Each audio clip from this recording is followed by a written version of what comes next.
ਸਭ ਤੋਂ ਪਹਿਲਾਂ ਤੁਹਾਨੂੰ ਦੱਸਾਂਗੇ ਕਿ ਮੈਨੀਟੋਬਾ ਵਿੱਚ ਬਰਫੀਲੇ ਤੂਫਾਨ ਦੇ ਕਰਕੇ ਕਿੰਨਾ ਹੋਇਆ ਨੁਕਸਾਨ। ਨਾਰਥ ਯਾਰਕ ਵਿੱਚ ਅੱਜ ਕੁਝ ਘੰਟੇ ਪਹਿਲਾਂ ਹੀ ਗੋਲੀਆਂ ਚੱਲੀਆਂ। ਦੱਸਾਂਗੇ ਪੁਲਿਸ ਨੇ ਕੀ ਜਾਣਕਾਰੀ ਦਿੱਤੀ। ਨਸਲੀ ਭੇਦਭਾਵ ਵਰਗੇ ਮਾਮਲਿਆਂ ਨੂੰ ਖਤਮ ਕਰਨ ਦੇ ਲਈ BC ਸਰਕਾਰ ਦਾ ਨਵਾਂ ਉਪਰਾਲਾ, ਦੇਵਾਂਗੇ ਜਾਣਕਾਰੀ। ਕੈਨੇਡਾ ਦਾ ਸਿਹਤ ਵਿਭਾਗ 1 ਜਾਂ 2 ਹਫ਼ਤੇ ਦੇ ਵਿੱਚ ਬੱਚਿਆਂ ਦੇ ਲਈ ਕੋਵਿਡ-19 ਦੇ ਟੀਕੇ ਨੂੰ ਦੇ ਸਕਦਾ ਹੈ ਮਨਜ਼ੂਰੀ।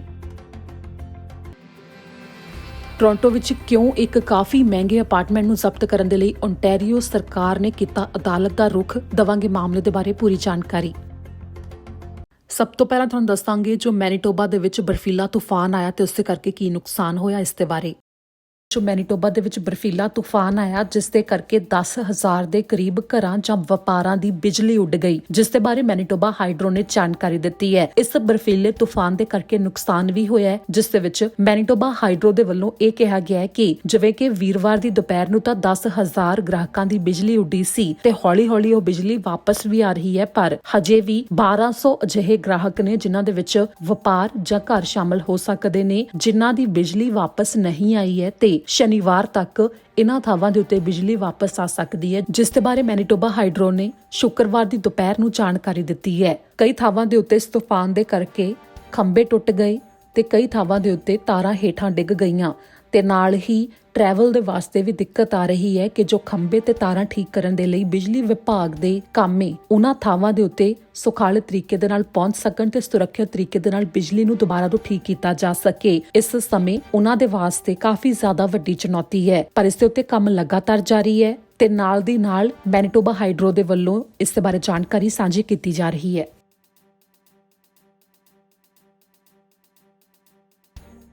ਯਾਰਕ ਰੀਜਨਲ ਪੁਲਿਸ ਨੇ ਕਿਹਾ ਕਿ ਸ਼ੱਕੀਆਂ ਦੀ ਭਾਲ ਕਰ ਰਹੇ ਨੇ। ਨਿਊ ਮਾਰਕੀਟ ਵਿੱਚ ਸ਼ੁੱਕਰਵਾਰ ਦੀ ਸ਼ਾਮ ਨੂੰ ਗੋਲੀਆਂ ਚੱਲੀਆਂ ਨੇ, ਜੋ ਕਿ ਮੇਨ ਸਟਰੀਟ ਸਾਊਥ ਦੇ ਉੱਤੇ ਸ਼ਾਮ ਨੂੰ 7:30 ਵਜੇ ਦੇ ਕਰੀਬ ਵਾਪਰਿਆ। ਜਦੋਂ ਪੁਲਿਸ ਮੌਕੇ ਦੇ ਉੱਤੇ ਪਹੁੰਚੀ ਤਾਂ ਉੱਥੇ 2 ਜ਼ਖਮੀ ਮੌਜੂਦ ਸਨ, ਜਿਨ੍ਹਾਂ ਵਿੱਚੋਂ ਇੱਕ ਦੇ ਗੋਲੀਆਂ ਲੱਗੀਆਂ ਹੋਈਆਂ ਸੀ ਤੇ ਦੂਜਾ ਵੀ ਜ਼ਖਮੀ ਸੀ, ਪਰ ਉਸ ਤੇ ਗੋਲੀਆਂ ਨਹੀਂ ਲੱਗੀਆਂ। ਪੁਲਿਸ ਨੇ ਹਜੇ ਤਾਂ ਇਹ ਨਹੀਂ ਦੱਸਿਆ ਕਿ ਦੂਜਾ ਵਿਅਕਤੀ ਜ਼ਖਮੀ ਕਿਉਂ ਹੋਇਆ, ਪਰ ਇਹ ਵੀ ਜ਼ਰੂਰ ਦੱਸਿਆ ਗਿਆ ਕਿ ਦੋਵਾਂ ਨੂੰ ਹਸਪਤਾਲ ਪਹੁੰਚਾਇਆ ਗਿਆ ਹੈ ਤੇ ਦੋਵਾਂ ਦੀ ਹਾਲਤ ਇਸ ਸਮੇਂ ਖਤਰੇ ਤੋਂ ਬਾਹਰ ਹੈ। ਪੁਲਿਸ ਨੇ ਕਿਹਾ ਕਿ ਉਹ 2 ਸ਼ੱਕੀ ਵਿਅਕਤੀਆਂ ਦੀ ਭਾਲ ਕਰ ਰਹੇ ਨੇ, ਜੋ ਕਿ ਮੌਕੇ ਤੋਂ ਕਾਲੇ ਰੰਗ ਦੀ ਫੋਰਡ ਮੁਸਟੈਂਗ ਲੈ ਕੇ ਫਰਾਰ ਹੋਏ ਨੇ। ਹਜੇ ਸ਼ੱਕੀਆਂ ਦੇ ਬਾਰੇ ਕੋਈ ਹੋਰ ਜਾਣਕਾਰੀ ਤਾਂ ਸਾਂਝੀ ਨਹੀਂ ਕੀਤੀ ਗਈ, ਪਰ ਪੁਲਿਸ ਨੇ ਕਿਹਾ ਕਿ ਜੇਕਰ ਕਿਸੇ ਨੂੰ ਵੀ ਇਸ ਮਾਮਲੇ ਦੇ ਬਾਰੇ ਕੁਝ ਪਤਾ ਹੋਵੇ ਤਾਂ 905 830 0303 ਦੇ ਉੱਤੇ ਫੋਨ ਕਰਕੇ ਦੱਸਿਆ ਜਾ ਸਕਦਾ ਹੈ। ਤੁਹਾਨੂੰ ਦੱਸਾਂਗੇ ਜੋ ਬ੍ਰਿਟਿਸ਼ ਕੋਲੰਬੀਆ ਸਰਕਾਰ ਦੇ ਵੱਲੋਂ ਨਸਲੀ ਭੇਦਭਾਵ ਨੂੰ ਦੂਰ ਕਰਨ ਦੇ ਵਾਸਤੇ ਤੇ ਨਾਲ ਹੀ ਨਸਲੀ ਹਮਲਿਆਂ ਜਾਂ ਫਿਰ ਨਸਲੀ ਵਿਤਕਰੇ ਵਰਗੇ ਜੋ ਮਾਮਲੇ ਸਾਹਮਣੇ ਆਉਂਦੇ ਨੇ, ਅਜਿਹਾ ਨਾ ਹੋਵੇ ਇਸ ਸੰਬੰਧੀ ਜਾਗਰੂਕਤਾ ਫੈਲਾਉਣ ਦੇ ਲਈ ਫੰਡਿੰਗ ਦਿੱਤੀ ਜਾ ਰਹੀ ਹੈ ਤੇ ਇਸ ਦੇ ਬਾਰੇ ਵਿਧਾਇਕਾ ਰਚਨਾ ਸਿੰਘ ਨੇ ਜੋ ਜਾਣਕਾਰੀ ਦਿੱਤੀ ਉਹ ਤੁਹਾਨੂੰ ਸੁਣਾਉਂਦੇ ਹਾਂ। ਬਹੁਤ ਸ਼ੁਕਰੀਆ ਜੀ। ਮੈਂ ਹਾਂ ਰਚਨਾ ਸਿੰਘ। ਤੁਹਾਨੂੰ ਸਾਰਿਆਂ ਨੂੰ ਸਤਿ ਸ਼੍ਰੀ ਅਕਾਲ।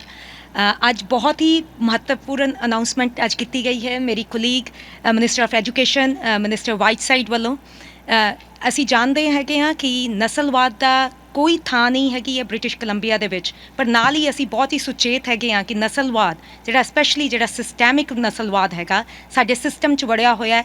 ਉਹ ਬੇਸ਼ੱਕ ਸਾਡੇ ਸਕੂਲਾਂ ਵਿੱਚ, ਸਾਡੇ ਸੰਸਥਾਵਾਂ ਵਿੱਚ ਉਹਦਾ ਕਈ ਵਾਰ ਸਾਨੂੰ ਉਹਦਾ ਰੂਪ ਨਜ਼ਰ ਆਉਂਦਾ, ਉਹਦਾ ਨੰਗਾ ਚਿੱਟਾ ਰੂਪ ਨਜ਼ਰ ਆਉਂਦਾ ਹੈਗਾ। ਤੇ ਅੱਜ ਦੀ ਅਨਾਉਂਸਮੈਂਟ ਕਾਫੀ ਹੀ ਮਹੱਤਵਪੂਰਨ ਹੈਗੀ ਹੈ। ਅਸੀਂ ਜਾਣਦੇ ਹਾਂ ਕਿ ਸਾਡੇ ਬੱਚੇ ਜਿਹੜਾ ਸਾਡਾ ਫਿਊਚਰ ਹੈਗੇ ਹੈ ਉਹਨਾਂ ਨੂੰ ਵੱਧ ਤੋਂ ਵੱਧ ਜਾਣਕਾਰੀ ਮਿਲੇ ਇਨਕਲੂਸਿਵਿਟੀ ਬਾਰੇ, ਡਾਇਵਰਸਿਟੀ ਬਾਰੇ ਤੇ ਐਂਟੀ ਰੇਸਿਜ਼ਮ ਬਾਰੇ, ਤੇ ਉਹਦੇ ਸੰਦਰਭ ਵਿੱਚ ਹੀ ਅਸੀਂ ਬਹੁਤ ਹੀ ਇੱਕ ਕਲੋਜ਼ ਪਾਰਟਨਰਸ਼ਿਪ ਕੀਤੀ ਹੈਗੀ ਹੈ BC ਲਾਇਨਸ ਦੇ ਨਾਲ। ਉਹਨਾਂ ਦੀ ਟੀਮ ਦੇ ਨਾਲ ਮਿਲ ਕੇ ਉਹਨਾਂ ਦੇ ਖਿਡਾਰੀ ਸਾਡੇ ਸਕੂਲਾਂ ਵਿੱਚ ਆ ਕੇ ਬੱਚਿਆਂ ਨੂੰ ਇਸ ਬਾਰੇ ਜਾਣਕਾਰੀ ਦੇਣਗੇ, ਜਿਹੜੀ ਨਸਲਵਾਦ ਨੂੰ ਕਿਵੇਂ ਘਟਾਇਆ ਜਾਵੇ, ਜੇ ਨਸਲਵਾਦ ਕਿਤੇ ਹੋ ਰਿਹਾ ਉਹਦੇ ਬਾਰੇ ਕਿਵੇਂ ਬੋਲਿਆ ਜਾਵੇ।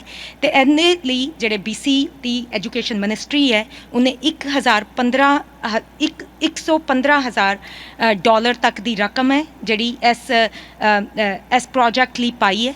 ਇਹ ਜਿਹੜਾ ਕੰਮ ਹੈ ਇਸ ਫਰਵਰੀ ਤੋਂ ਸ਼ੁਰੂ ਹੋ ਜਾਏਗਾ। ਫਰਵਰੀ ਤੋਂ ਮਈ ਦੇ ਵਿੱਚ ਦੇ ਦੌਰਾਨ ਇਹ ਜਿਹੜੇ ਖਿਡਾਰੀ ਹੈ BC ਲਾਇਨਸ ਦੇ ਖਿਡਾਰੀ ਡਿਫਰੈਂਟ ਸਕੂਲਾਂ ਵਿੱਚ, ਤੇ ਸਾਨੂੰ ਉਮੀਦ ਹੈ ਕਿ ਘੱਟੋ ਘੱਟ 20 ਸਕੂਲਾਂ ਦੀ ਸ਼ਮੂਲੀਅਤ ਹੋਏਗੀ ਇਸ ਪ੍ਰੋਜੈਕਟ ਵਿੱਚ। ਉਸ ਡਿਫਰੈਂਟ ਸਕੂਲਾਂ ਵਿੱਚ ਜਾ ਕੇ ਬੱਚਿਆਂ ਨਾਲ ਇਸ ਬਾਰੇ ਚਰਚਾ ਕਰਨਗੇ, ਉਹਨਾਂ ਦੇ ਸਵਾਲ ਲੈਣਗੇ, ਉਹਨਾਂ ਤੋਂ ਜਾਣਕਾਰੀ ਲੈਣਗੇ, ਉਹਨਾਂ ਦੇ ਜਿਹੜੇ ਉਹਨਾਂ ਦੇ ਅਨੁਭਵ ਹੈਗੇ, ਉਹਨਾਂ ਦੇ ਆਪਣੇ ਐਕਸਪੀਰੀਅੰਸ ਹੈਗੇ ਹੈ, ਉਹਨਾਂ ਦੀ ਜਾਣਕਾਰੀ ਇਕੱਠੀ ਕਰਨਗੇ ਅਤੇ ਇਹ ਸਾਰੀ ਜਿਹੜੀ ਇੱਕ ਹੈ ਪੂਰੀ ਜਿਹੜੀ ਰਿਪੋਰਟ ਹੋਏਗੀ, ਪੂਰੀ ਇਹਦੀ ਕਾਰਜਕਾਰੀ ਹੋਏਗੀ। ਸਾਨੂੰ ਉਮੀਦ ਹੈ ਕਿ ਅਗਲਾ ਸਾਲ ਜਿਹੜਾ 2021-22 ਦੇ ਅੰਤ ਤੱਕ ਇਹ ਸਾਰਾ ਉਹ ਆਪਣੀ ਸਮਰੀ ਦੇ ਸਕਣਗੇ BC ਦੀ ਜਿਹੜੀ ਐਜੂਕੇਸ਼ਨ ਮਿਨਿਸਟਰੀ ਨੂੰ।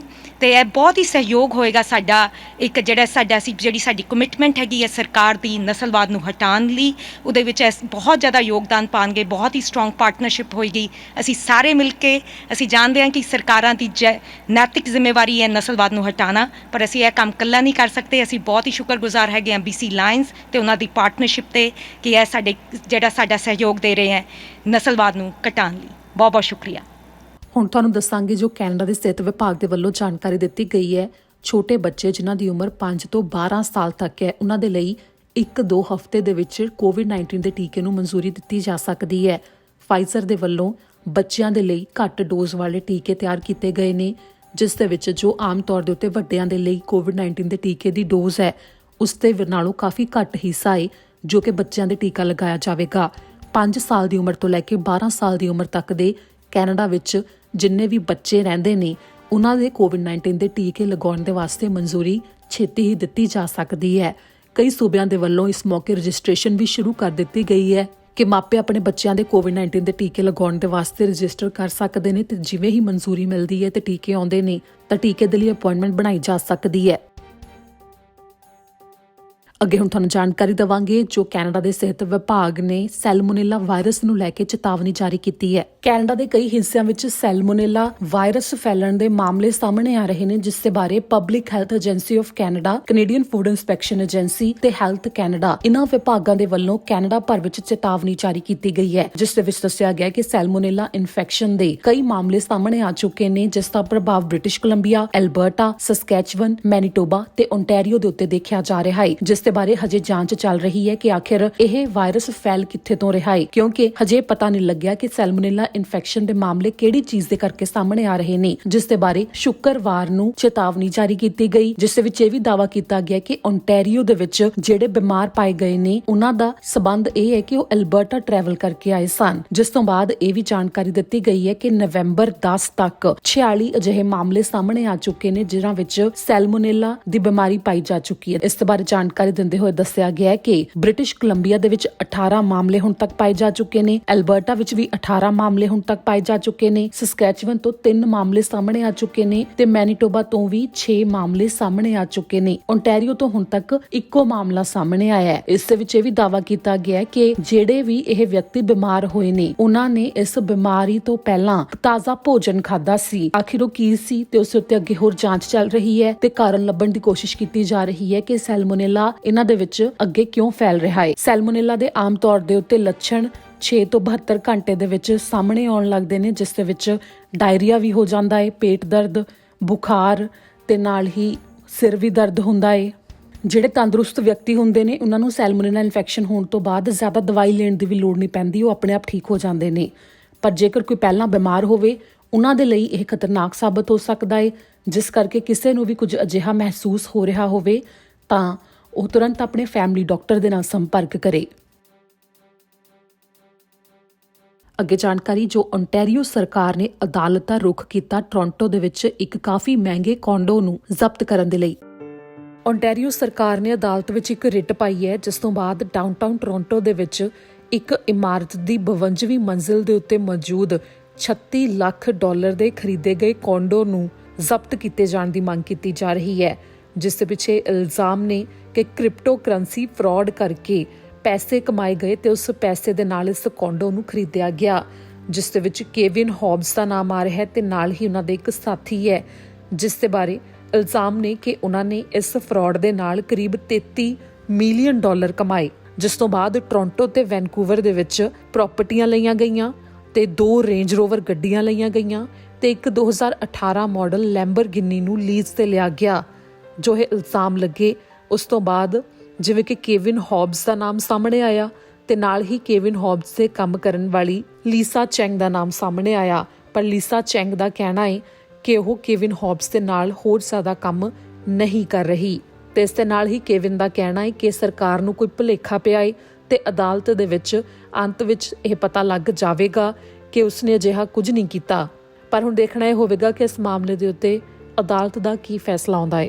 ਇੱਥੇ ਜ਼ਿਕਰਯੋਗ ਹੈ ਕਿ ਕੈਨੇਡਾ ਭਰ ਦੇ ਵਿੱਚ ਕ੍ਰਿਪਟੋ ਕਰੰਸੀ ਦੇ ਨਾਲ ਸੰਬੰਧਿਤ ਫਰਾਡ ਕਾਫੀ ਗਿਣਤੀ 'ਚ ਸਾਹਮਣੇ ਆ ਰਹੇ ਨੇ, ਜਿਸ ਦੇ ਵਿੱਚ ਆਮ ਲੋਕਾਂ ਨੂੰ ਮੂਰਖ ਬਣਾਇਆ ਜਾਂਦਾ ਹੈ।